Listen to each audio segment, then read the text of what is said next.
Mga Repa Pips, may nabigay sa atin ng Kansi Bomb. Salamat Karen Dear. Lutuin na natin to. Meron tayong beef shoulder, beef shank, and beef tendon. Lagyan natin ng rock salt, water, then pakuluan natin hanggang sa lumabas ang impurities. Pagkatapos, linisin natin with running water and then set aside. Next, meron tayong langka. Pakuluan natin sa salt and vinegar para mawala yung amoy. Pero optional lang yan. Pwede nyo may diretso. Depende sa trip nyo. Okay, balik tayo sa meat. Pakuluan natin for 2 hours or hanggang sa lumambot. Gawa ka muna ng ibang house chores. Pag malambot na yung meat, timplahan natin ang Kansi Bomb. Dissolve lang natin ng 15 to 20 minutes. Tapos lagyan na natin ang ating langka.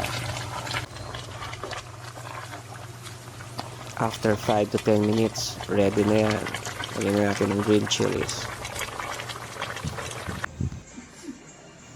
Alright, food trip na tayo. Ready na rin ang sausawan. Tikman natin ang sabaw. Yun, panalo. Lasang-lasa yung batuan. Hindi natin patagalin to. Paka na yan. Ang sarap ng sabaw. Kansi nga.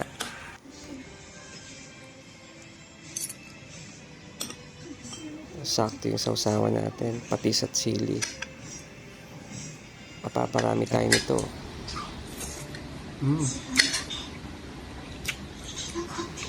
Try nyo itong Kansi Bomb mga Repa Pips. Promise, di kayo magsisisi. Pati sa litid, pumasok yung lasa ng Kansi Bomb. Sulit to mga Repa Pips.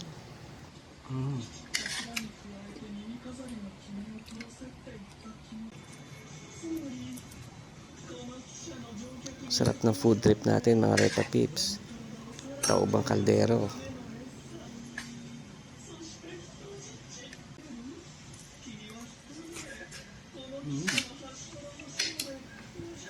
Gutom na gutom, parang may laban mamaya. Salamat sa panonood. Yun lang, bye.